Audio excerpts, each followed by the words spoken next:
Hello, मैं doctor अभिलाषा गर्ग। आप सबका इस वीडियो में स्वागत है। Let's learn with me how to get immune with Ayurveda. हम जब भी किसी आहार का सेवन करते हैं या तो हमें उस आहार से एक अच्छा न्यूट्रिशन यानी पोषण मिलता है या तो कई बार हम उसी आहार से बीमार हो जाते हैं। ऐसा क्या है हमारे शरीर में कि हम कई बार उसी आहार को लेने से बीमार हो जाते हैं और कई बार हमें उसी आहार से एक अच्छा न्यूट्रिशन मिल जाता है। ऐसा इसलिए होता है हमारे शरीर में क्योंकि जब भी हम किसी आहार का सेवन करते हैं, किसी भी डाइट का इंटेक करते हैं अपनी बॉडी में, तो वो मुख से होकर अमाशय की ओर जाते हैं।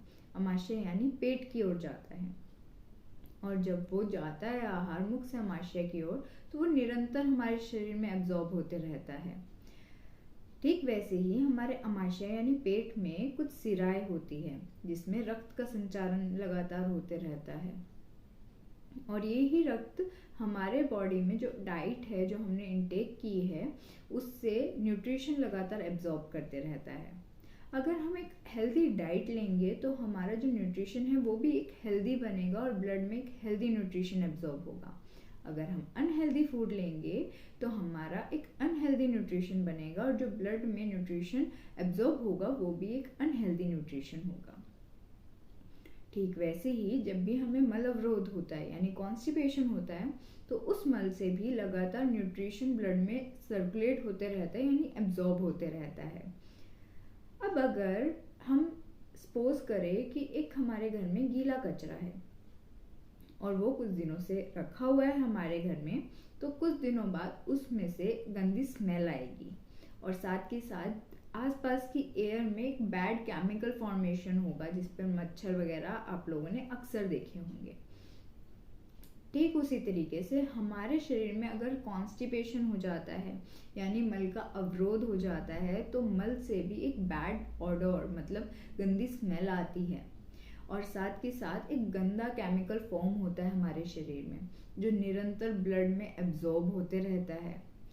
अब ये जो ब्लड में अगर अच्छा न्यूट्रिशन नहीं जाकर एक बैड केमिकल जाएगा मल अवरोध के कारण तो जितना भी रक्त है वो विषैला हो जाएगा यानी पॉइजनस हो जाएगा जो हमारे शरीर में बीमारियां उत्पन्न कर सकता है।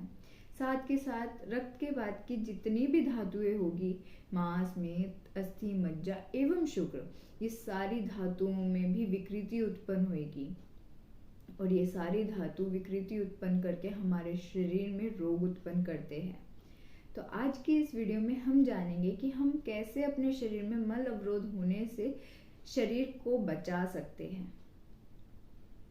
फर्स्ट, अगर हम रोज प्रातःकाल उठे मतलब सही समय पे उठे तो हमारी बॉडी में कुछ इसी तरीके से हार्मोन रिलीज होंगे, उसी तरीके से हमारा बॉडी में एक पैटर्न बनेगा, उसी हिसाब से हमारे शरीर में एक अलार्म सेट हो जाएगा और हमें रोज सुबह मलत्याग होने लग जाएगा।